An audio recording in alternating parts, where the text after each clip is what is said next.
നമസ്കാരം, യുവശബ്ദം ചാനലിലേക്ക് എല്ലാവർക്കും സ്വാഗതം. പരിമിതികളെ പ്രതിഭ കൊണ്ട് തോൽപ്പിക്കുന്നവരുടെ ലോകം വളരെ വലുതാണ്. അവിടെ വാക്കുകൾക്ക് പകരം താളവും കണ്ണുകൾക്ക് പകരം സ്വപ്നങ്ങളുമാണ് സംസാരിക്കുന്നത്. ഇരുട്ടിനെ വെളിച്ചമാക്കുന്ന ചുവടുകളും നിശബ്ദത്തെ സംഗീതമാക്കുന്ന പുഞ്ചിരികളുമായി അസാധ്യമായതിനെ സാധ്യമാക്കാൻ എത്തിയ കൊച്ചു കലാകാരന്മാരുടെ വലിയൊരു സംഗമത്തിലേക്ക് എല്ലാവർക്കും സ്വാഗതം.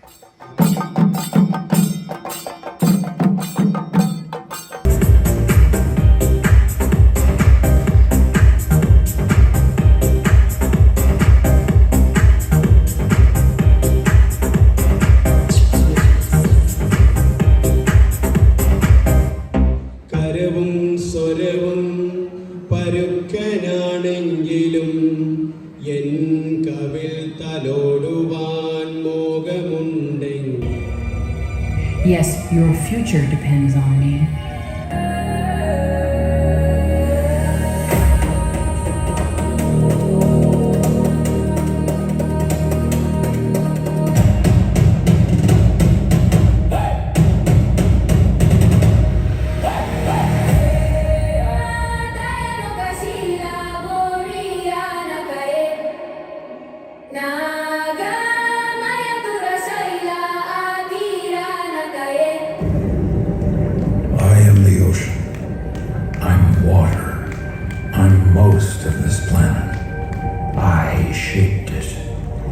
Every stream, every cloud, and every raindrop, it all comes back to me.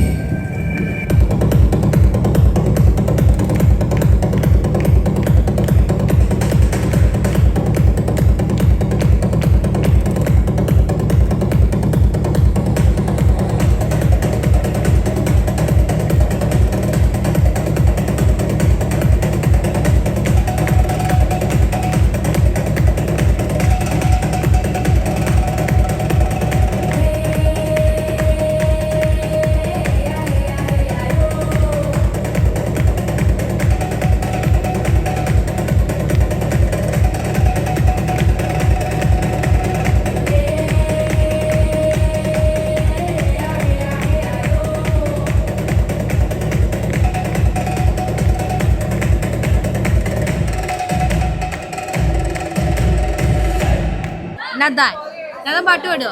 എന്ത് പാട്ടാ പാടാൻ പോണേ? നാടൻ പാട്ട്. നാടൻ പാട്ടാണോ? അപ്പൊ നദാനൊരു നാടൻ പാട്ട് പാടും കേട്ടോ. പാടിക്കാം. അപ്പരളി പരളി പരളി പൂവായില പെരളി ഇന്നലെ നേരത്ത് പരളി വെള്ളത്തിലോടണല്ലോ. അപ്പരളി പരളി പരളി പൂവായില പെരളി പരളി ഇന്നലെ നേരത്ത് പരളി വെള്ളത്തിലോടണല്ലോ. മുഹമ്മദ് ഷാഹിൻ. ഷാഹിൻ ഒരു പാട്ട് പാടുവോ? അവരെ നോക്കിട്ട് വേണേ പാടാൻ വേണ്ടിട്ട്. ചരക്കുടി ചന്തക്ക് പോകുമ്പോൾ ചന്ദന ചപ്പുള്ള മീൻകാരി പെണ്ണിനെ കണ്ടേ ഞാൻ. ചെമ്പല്ലിങ്കാരി മീൻ ചെമ്മീനെ പെണ്ണിന്റെ കൊട്ടല് നെയ്യുള്ള വിടക്കണ മീനാണേ. ചരക്കുടി ചന്തക്ക് പോകുമ്പോൾ ചന്ദന ചപ്പുള്ള മീൻകാരി പെണ്ണിനെ കണ്ടേ ഞാൻ. ചെമ്പല്ലിങ്കാരി മീൻ ചെമ്മീനെ പെണ്ണിന്റെ കൊട്ടല് നെയ്യുള്ള വിടക്കണ മീനാണേ. മീനും കൊണ്ട് 5-6 വട്ടം അങ്ങോട്ടും ഇങ്ങോട്ടും ഓടി ഞാൻ. മീനും കൊണ്ട് 5-6 വട്ടം അങ്ങോട്ടും ഇങ്ങോട്ടും ഓടി ഞാൻ. നേരം പോയി മീനും ചീഞ്ഞ് എന്നത്തെ കച്ചവടം വെള്ളത്തിലായി. നേരം പോയി മീനും ചീഞ്ഞ് എന്നത്തെ കച്ചവടം വെള്ളത്തിലായി. ചാലക്കുടി ചന്തക്ക് പോകുമ്പോൾ ചന്ദന ചുക്കുള്ള മീൻകാരി പെണ്ണിനെ കണ്ടേ ഞാൻ.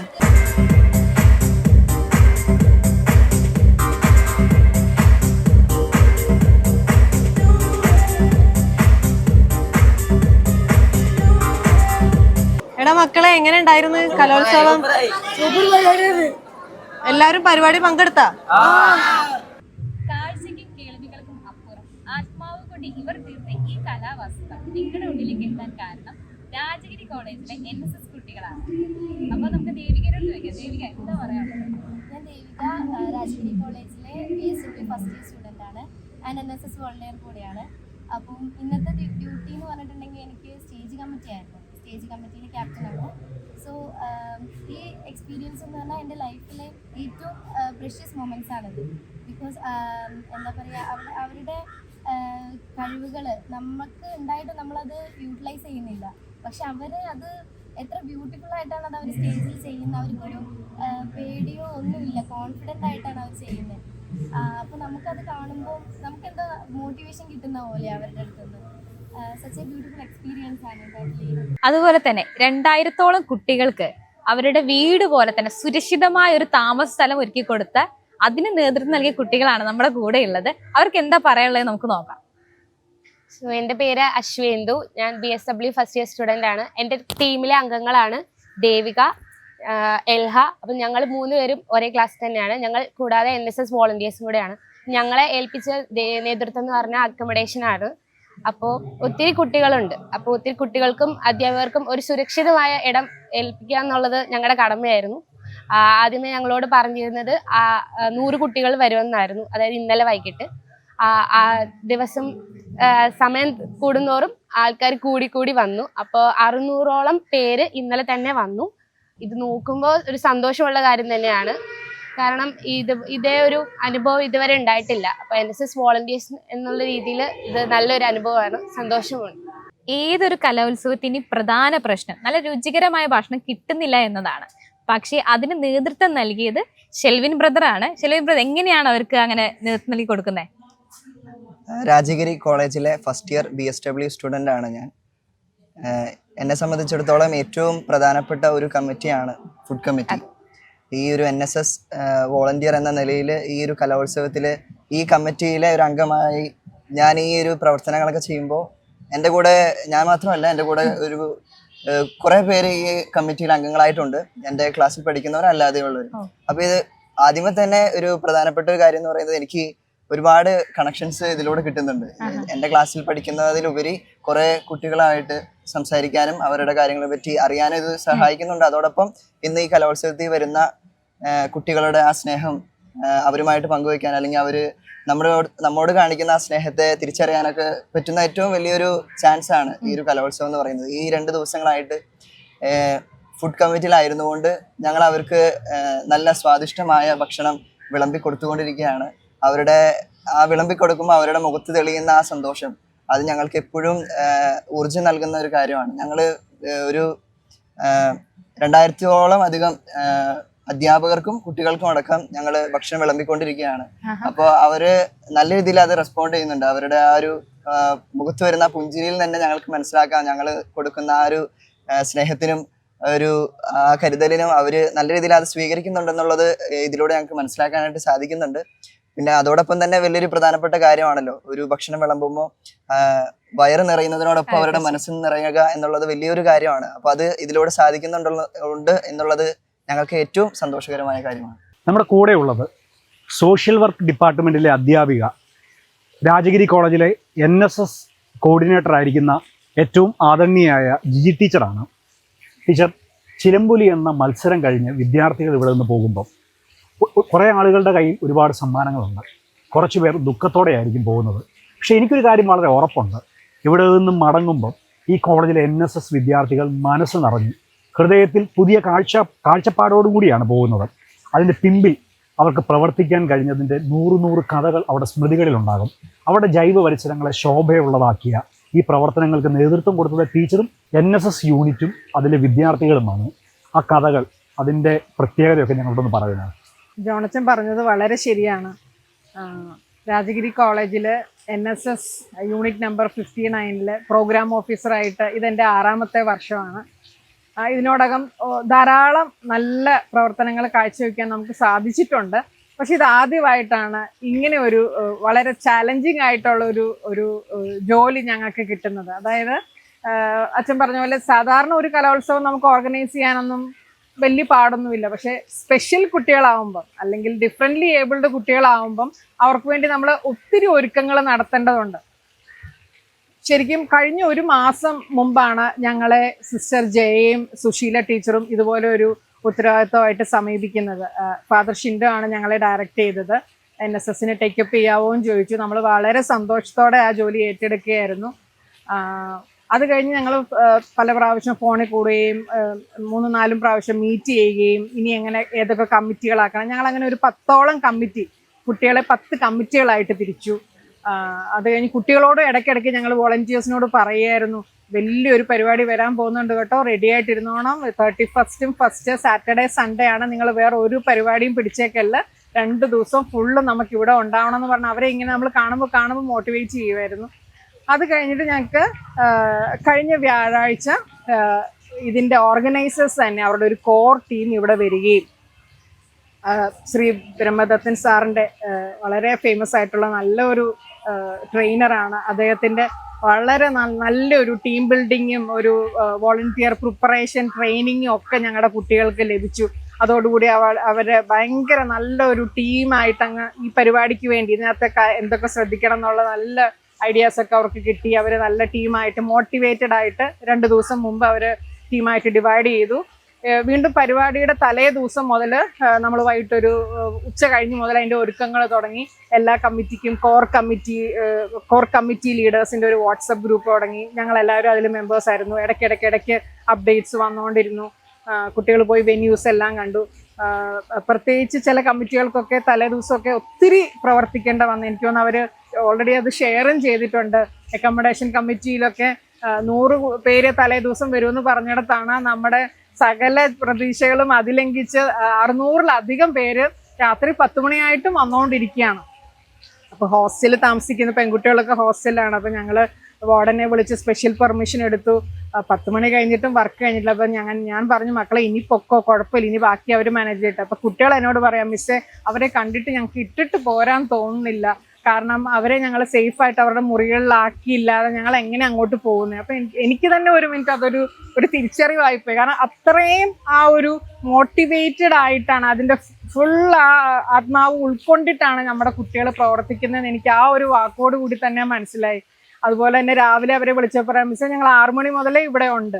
എല്ലാ കമ്മിറ്റിയും ഫുൾ, അതായത് നമ്മൾ കുട്ടികളെ ശരിക്ക് അതിൻ്റെ ആ ഒരു പ്രാധാന്യം മനസ്സിലാക്കി ഉൾക്കൊണ്ട്. അതുപോലെ സിസ്റ്റർ ജയ പറഞ്ഞൊരു കാര്യം എൻ്റെ മനസ്സിൽ ഇപ്പോഴും ഓർത്ത് നിൽക്കുന്നു, മിസ്സേ ചെസ് നമ്പർ എഴുതി കുട്ടികൾ വന്ന് നിൽക്കും, പക്ഷേ ഇത് അവരുടെ ചെസ് നമ്പർ ആണോന്നോ എങ്ങോട്ട് പോകണമെന്നോ ഈ കുട്ടികൾക്ക് അറിയത്തില്ല. എനിക്കതൊക്കെ അതൊക്കെയാണ് നമുക്ക് ശരിക്കും ദൈവം നമ്മളെ എത്രമാത്രം അനുഗ്രഹിച്ചിട്ടുണ്ടെന്നും ഒരു നിമിഷത്തിൻ്റെ വ്യത്യാസത്തിലാണ് ഈ കുഞ്ഞുങ്ങൾക്ക് ഈ ഒരു ഭാഗ്യമോ ദൗർഭാഗ്യം എന്തോ നമ്മൾ പറയുന്നത് അത് കിട്ടാതെ പോയത്. അപ്പം ഒരുപക്ഷെ നമ്മളെക്കാളും അവർ വളരെ ടാലൻറ്റഡ് ആണ്. അവരുടെ കഴിവുകളൊക്കെ കണ്ട് നമ്മളതിനെ കോരി തരിച്ചു പോകും. അവരുടെ ഡാൻസും പാട്ടും മിമിക്രിയും അവരെ കൊണ്ട് നടക്കുന്ന ഈ അധ്യാപകർക്കും ഈ സ്ഥാപനങ്ങൾ എയ്ഡ് എന്ന് പറഞ്ഞ അസോസിയേഷൻ ഓഫ് ഇന്റലക്ച്വലി ഡിസേബിൾഡ് എന്ന് പറഞ്ഞ ആ ഒരു അസോസിയേഷൻ 300ഓളം സ്ഥാപനങ്ങളുടെ ഒരു കൂട്ടായ്മയാണ്.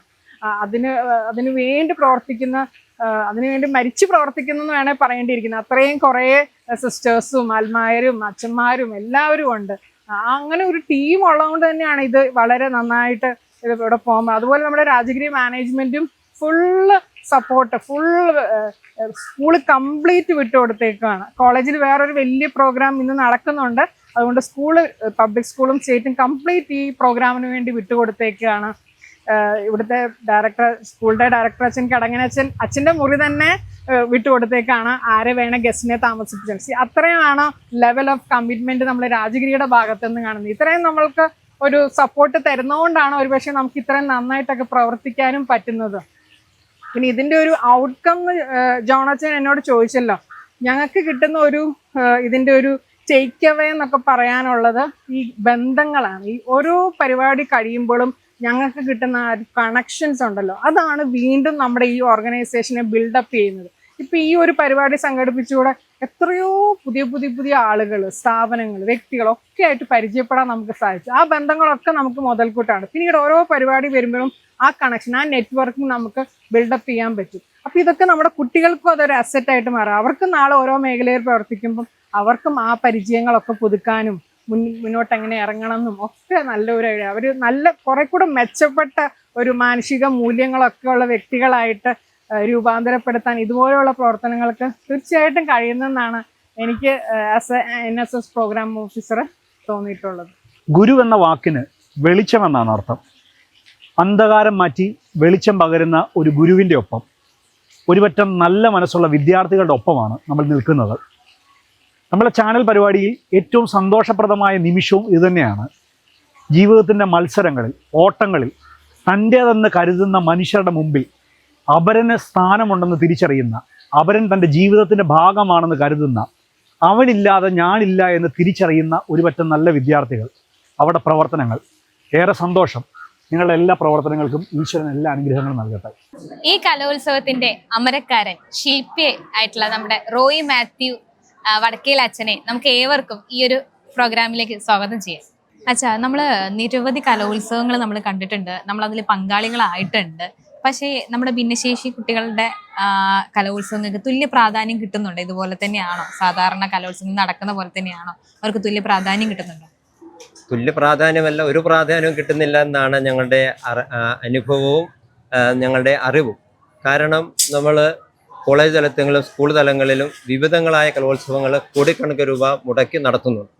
അതോടൊപ്പം 2016 RPWD act, right to person with disability act പ്രകാരം 21 ഭിന്നശേഷികളാണുള്ളത്. 21 ഭിന്നശേഷികളിൽ ഏറ്റവും തീവ്രതയുള്ളതും ഏറ്റവും പരിഗണന ആവശ്യമുള്ളതും ആയ ഒരു വിഭാഗമാണ് ഇൻ്റലക്ച്വലി ചലഞ്ചഡ് എന്ന് പറയുന്ന മേഖല. അത് നാഷണൽ ട്രസ്റ്റ് ആക്ട് പ്രകാരം mentally challenged, autism, cerebral palsy, multiple disability, ഇതിനെ 4 കൂടി ചേർത്ത് IDD, ഇൻ്റലക്ച്വൽ ഡെവലപ്മെൻറ്റ് ഡിസബിലിറ്റി എന്നാണ് പറയുന്നത്. ഈ മേഖലയിലുള്ള കുഞ്ഞുങ്ങളെയാണ് ഞങ്ങൾ സ്കൂളുകളിൽ നോക്കുക ഈ 4 കാറ്റഗറിയിൽ വരുന്നത്. ഇവരെപ്പോൾ ഇത്രമാത്രം തഴയപ്പെട്ട് നിൽക്കുന്നതും ഇത്രമാത്രം പരിഗണന കൊടുക്കാത്തതുമായ ഒരു വിഭാഗവും കേരളത്തിൽ ഇല്ല എന്നുള്ളൊരു സത്യം ആരും തിരിച്ചറിയുന്നില്ല. പ്രത്യേകിച്ച് മറ്റു ഭിന്നശേഷികൾ, ഫിസിക്കലി ചലഞ്ചഡ് ആയിട്ടുള്ളവരുണ്ട്, കാഴ്ച പരിമിതിയുള്ളവരുണ്ട്, കേൾവി സംസാര പരിമിതിയുള്ളവരുണ്ട്. ഇവർക്കൊക്കെയും കൂടുതൽ സാധ്യതകളുണ്ട്. എന്നാൽ ബുദ്ധിപരമായ പരിമിതിയുള്ള കുഞ്ഞുങ്ങൾക്ക് യഥാർത്ഥത്തിൽ ഒരു വിധത്തിലുള്ള പരിഗണന ലഭിക്കുന്നില്ല. ഞങ്ങൾ പല സമരങ്ങൾ നടത്തിയതിൻ്റെയൊക്കെ പശ്ചാത്തലത്തിൽ അടുത്ത കാലങ്ങളിൽ ഭിന്നശേഷി കലോത്സവം എന്ന് പറയുന്ന ഈ സ്ഥലങ്ങളിൽ ചെറിയൊരു പ്രാതിനിധ്യം മാത്രം നമുക്ക് ലഭിക്കുന്നുണ്ട്. വേണ്ട പ്രാതിനിധ്യം ലഭിക്കാത്തതിൻ്റെ പശ്ചാത്തലത്തിലാണ് aid, association for intellectual challenged എന്നുള്ള എയ്ഡ് എന്നുള്ള അസോസിയേഷൻ നേതൃത്വത്തിൽ എല്ലാ ഓൾട്ടർനേറ്റ് വർഷങ്ങളിലും കലോത്സവവും കലാപരമായ മത്സരങ്ങളും 1-2 വർഷങ്ങളിൽ സ്പോർട്സും ഞങ്ങൾ നടത്തുക. ഇത് മറ്റാരും സർക്കാരിൻ്റെ ഒരു പണവുമില്ല. ഇത് ഞങ്ങൾ തന്നെ നല്ലവരായ ആൾക്കാരിൽ നിന്ന് പണം കളക്ട് ചെയ്ത് ഈ കുഞ്ഞുങ്ങൾക്ക് അർഹമായ പരിഗണന ലഭിക്കത്തക്കവണ്ണം ഓരോ സ്കൂളുകളിലും വളരെ നല്ല വിധത്തിൽ പരിശീലനം കൊടുത്ത് അവരെ ഇവിടെ താമസിപ്പിച്ച് 2-3 ദിവസം അവർക്ക് അവരുടെ കഴിവുകൾ പ്രകടിപ്പിക്കാനുള്ള വലിയൊരു അവസരമായി കൊടുക്കുക.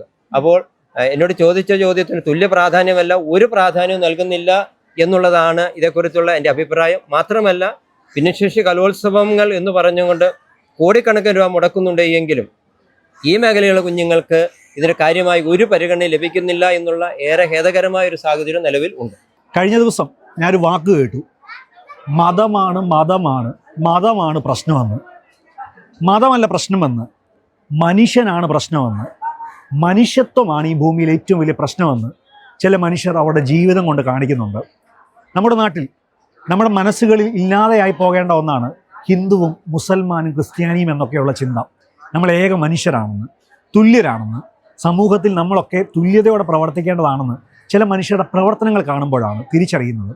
ഇന്ന് നിങ്ങൾ ഈ സ്റ്റേജ് കണ്ടിട്ടില്ലേ? ആ സ്റ്റേജിൽ ഓരോ കുട്ടികളും അവരവരുടെ പരിപാടികൾ അവതരിപ്പിക്കുമ്പോൾ അവരുടെ മാതാപിതാക്കളുടെ കണ്ണുകളിലുള്ള പ്രകാശമാണ് യഥാർത്ഥത്തിൽ ഈ അച്ഛന് കൊടുക്കാൻ പറ്റുന്ന, ഈ അച്ഛൻ നൽകിയ ഏറ്റവും നല്ല സമ്മാനം. അവരുടെ കണ്ണുകളുടെ പ്രകാശത്തിന് കാരണക്കാരനായ, ആ കുട്ടികളുടെ പുഞ്ചിരിക്ക് കാരണക്കാരനായ നിങ്ങളെപ്പോലെയുള്ള വിദ്യാർത്ഥികളുടെ മനസ്സിൽ ഒരു പുതിയ പ്രകാശവും നിങ്ങളുടെ ജൈവ പരിസരങ്ങളിൽ പുതിയ കാഴ്ചപ്പാടും പകർന്നു നൽകിയ ബഹുമാനപ്പെട്ട റോയി അച്ഛന് നമ്മളെല്ലാവരും എഴുന്നേറ്റ് നിന്ന് ഒരു നിറഞ്ഞ കയ്യടി നൽകണമെന്നാണ് എൻ്റെ അഭ്യർത്ഥന. നിങ്ങൾക്ക് എല്ലാവർക്കും എഴുന്നേറ്റ് നിന്ന് ഒരു നിറഞ്ഞ കയ്യടി അച്ഛൻ നൽകുക. അച്ഛൻ്റെ പ്രവർത്തനങ്ങൾക്ക് ഞങ്ങൾ വിദ്യാർത്ഥികൾ എല്ലാ നന്മകളും